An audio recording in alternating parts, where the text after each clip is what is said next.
This is a 1986 Imponte Ruiner. It's a two-door sports car that stands out for its T-top roof, having a quad exhaust and, oh yeah, being a constant reminder of the flashy neon colors, music, and vices of the 1980s. I'm Rob Plays That Game, and along with my co-host Mr. Kelso, this is Criminals in Cars Stealing Coffee. Definitive editions. Definitive editions. What do you think about all of the HD remakes that everyone, especially this generation, seems to be doing? Oh! We got like 3 blocks, Kelso! It looks fine. The car, the light's out. We're fine. We'll keep going. Is there a repair shop? We'll keep going. I don't have that kind of money to just throw around. I have to buy all these definitive editions. Here's the thing, like, that's something that I think has a specific market, and it's people who didn't have the other console last gen, whichever console it is. Right. And I think it's cool.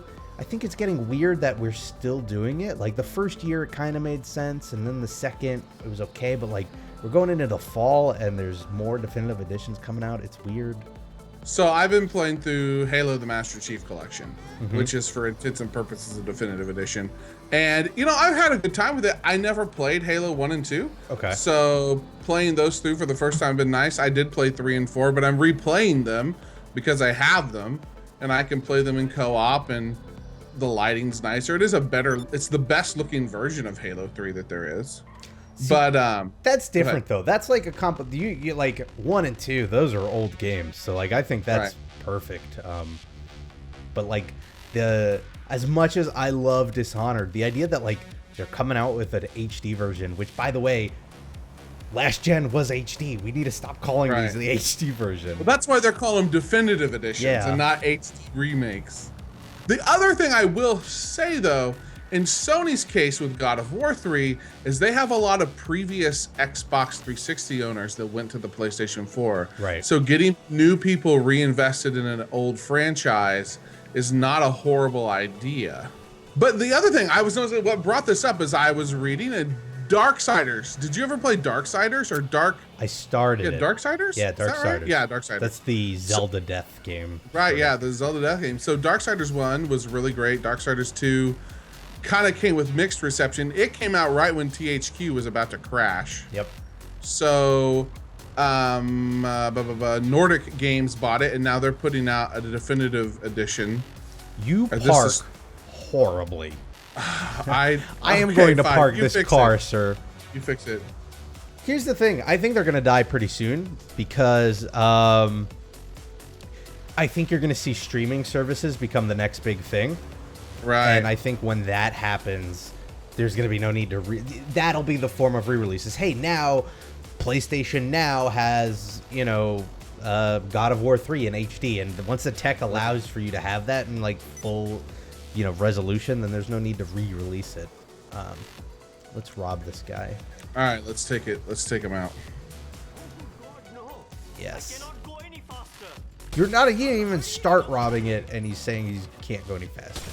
I don't have any Don't bullets. tell him that or say that out loud. That's bad. Okay. That's bad robbery. I have 100 clips. There's so many bullets in here. There's so many bullets. It's like an action movie gun. Don't make me pull that trigger. I've never reloaded this thing. Oh, did we lose a tire? We lost a tire. That's okay. I can still lose them. So can we repair this sucker? I've got some if we get out of here. Yeah, we got to repair it. I really like definitive editions, again, for one very important reason. The opportunity to re-earn achievements in games I already love. Yeah. So that's why I like Dishonored Definitive Edition. I'm all over that. I want to do it.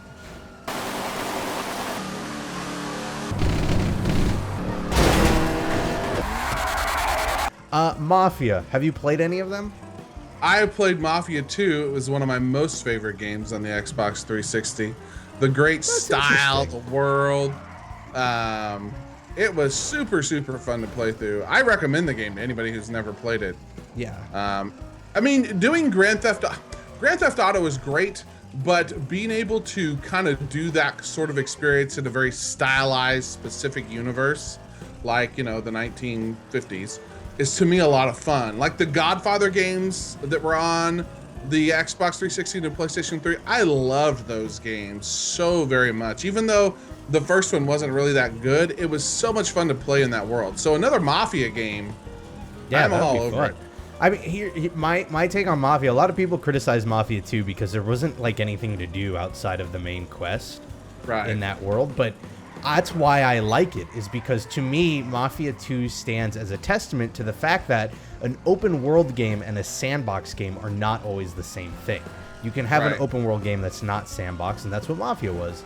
And I think it adds to the realism because, I don't know, I live in a city, I go from A to B all the time, and I don't just stop midway to talk to strangers and help them with their problems. Like, that's not realistic. It's great for video games and for sandbox settings, but like, I don't know, doesn't make a whole lot of sense.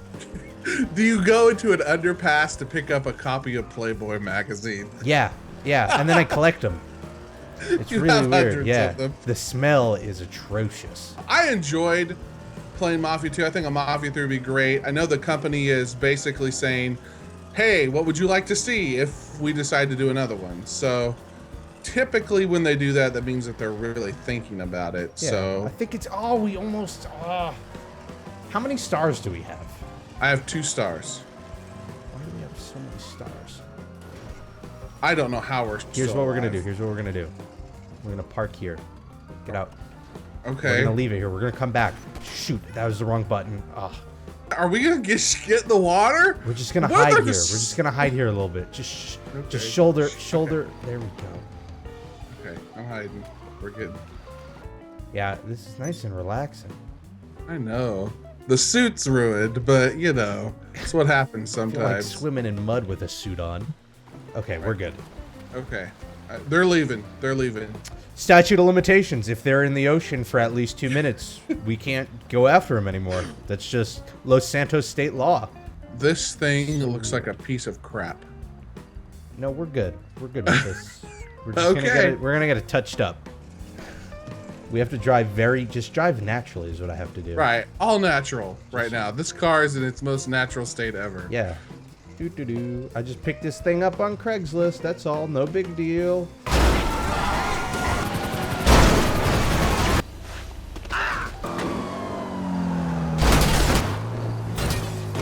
The Wii U. Speaking of being a little bit more honest and transparent, Shigeru Miyamoto and Satoru Iwata, the 2 Nintendo bigwigs, kind of talked about why the Wii U was a failure.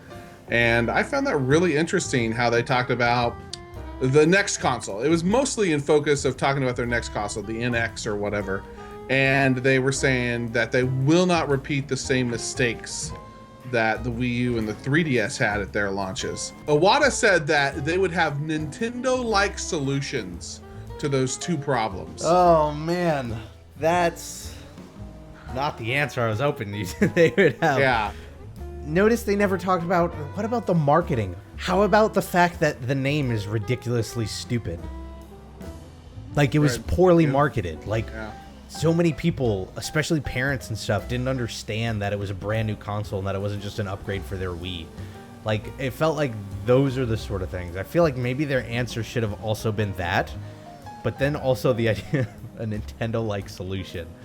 I feel like part of the problems they've had were because they had Nintendo-like solutions and not just regular ones. I don't know what a Nintendo-like solution is, but I do know that Nintendo has had a lot of money. So this failure with the Wii U has not hurt them in any major way. Yeah. But another console would. Another console, I think that would end them as a console manufacturer. Well, they've got their handheld. Right. Like, right. And the 3DS is doing great now, but I really think that the NX is going to be a hybrid. It's going to be both. It's going to take advantage of both the, hey, get out of my way, sir. It's going to take advantage of both the handheld and the console market in the same system. Steve? Yes? We can speed. The cops won't come after us. We could go a little faster. Just following behind the car at the rate of traffic. That person was probably 70. Okay. We're never going to get to the store. Right. There we go. All right, here we go. We're going faster now. So what is the Nintendo-like solution to no third-party support?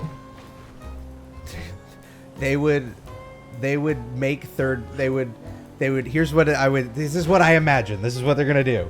They're going to start up first-party developers, but they're going to just call them like Nintendo friends, and they're going to argue that like they're actually third-party developers, and they're going to make knockoffs of popular games, like 2 popular games, and it'll be their Nintendo Friends program, and it'll have a silly name, and that in my mind is a Nintendo-like solution to third-party problems. Because here's the thing, they don't need a Nintendo-like solution. All they need to do is get third-party developers on board. Let's do this. Let me know if you need anything. I need you. To vacate the premises. Really? I need you to fill this bag with money. I know the drill, okay? Calm down. I'm doing my If he knows the drill, how many guys have been here before us? A lot, probably. But yeah, I think a lot of the problems they've run into is because they try to be unique, and being unique's great. The Wii, it worked out perfectly for them. But there are times where like you don't need to be unique. Sometimes there are run-of-the-mill solutions that you can embrace. You don't. Sometimes you should ask. It's like, you know, don't ask, could we do this differently? Should we do this differently? I thought I got away. Didn't I give you like a route with straightaways? You did, and I took a shortcut and thought it would help. It didn't. But I don't know. I don't know what they're going to do to become better at what they are about. That's my big... why do you have to be a cop? Why can't you just be a guy in a white car? The existential questions that he asks himself at night. Why do I have to be a cop? Why can't I just be a guy in a white car? And that's just cement. Okay, I have a plan. They won't chase us down here. Is it a Nintendo-like plan? I think because this seems like a Nintendo-like plan. This is a Nintendo-like plan. Not a tunnel, not a wall. And this is an Austin Powers-esque plan. Hey, guess what? Are you wanted anymore? No. Ha ha. Oh, was that your plan?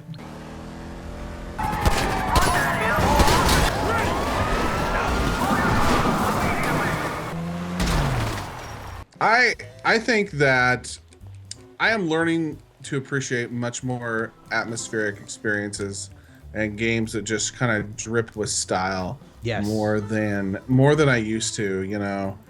And that's why I think I really have learned to enjoy some like really high quality horror games, because they really are dripping with a lot of atmosphere. Like which ones? Amnesia's good. Oh, there was a firework. Amnesia's good, but Outlast. That was kind of my first. That was my dip my toe into the horror games, and it was such a very specific built experience. You were a guy with a camera. Your defense and your offense was this camera, and then you lose the camera. And to me, if you're going to play your first horror game, that is one of the best. Now I played like the really old stuff, like Phantasmagoria, and they're so old they don't hold up well. And I know like they're considered some of the most amazing, scary horror games ever. But you know, times changed. Like Psycho is one of a famous horror, but like nobody's gonna be afraid of Psycho anymore. So before we do something horrible, here's one more example of one of my favorite games of all time, Costume Quest. Oh yeah, that's a great one. Because it's drip. It's not a horror game, but it's dripping with style. It's very specific. It tells this great little, it tells this great little story. I'm excited. I know Costume Quest 2 didn't. Did you just fall? Yeah, but not to my death. Okay. Actually, I was gonna say there's a better jumping point here if you. Okay. All right. Here. I'll fall. Just be careful. I'm gonna this is gonna hurt. Oh, I'm alive. All right. Here we go. All right. I'll miss you. Oh, it's just X. X, okay. Let's see how far we can get. I'm headed towards that bridge. Costume Quest is one of my favorite games. It's in my top favorite games of all time because of the style and how good the writing was and how it played on something so incredible. They made an entire game out of kids trick-or-treating. Yeah. And so, I mean, obviously it was a little more than that if you play the game, but that was the premise, and that was where the powers came from. And so to me, being able to create and craft those very specific experiences, I think is what I enjoy much more. I don't watch a lot of television. I don't watch a lot of movies, so I really enjoy it when games go that route. I mean, people complain about a short game. If it's priced right, I'd rather play a 12-hour really awesome experience than I would a 50-hour open world, not so great of a story. It's funny, you mentioned style. I joke about the game a lot, especially during E3, but like, I think Wet was underappreciated by Bethesda. You know, I was actually on Hitbox watching, who is it? Novice Gamer Girl? She was playing that new, the controversial, what's the game? DMC Devil May Cry? Yes. That game had some style to it. That I love games like that. A lot of Suda 51 games are like that, where they're just like, yeah, we're gonna have weird graphics, and we're gonna make a game that's cool, not a game that's consistently logical. And I love that about games that, you know, and I love that in movies too. Just anything where like they acknowledge and they're cool with the fact that they're just make believe and they want something to be cool. I think that games, you know, as much as I really appreciate a lot of types of games, I'm a variety game player and I love a good variety. I really just find myself enjoying the stuff that. So last year you gifted me the game The Shiva. Yeah, and you played it, which is crazy. I loved it. I didn't. It was absolutely fantastic. I enjoyed that experience to death because it was just so different, and unlike anything I've ever done, and they told a really awesome story that I can play through. So, yeah, The Shiva, I highly recommend it. It's probably 99 cents on Steam. So I'm 2 for 2 for the Steam sale games. Right, you are.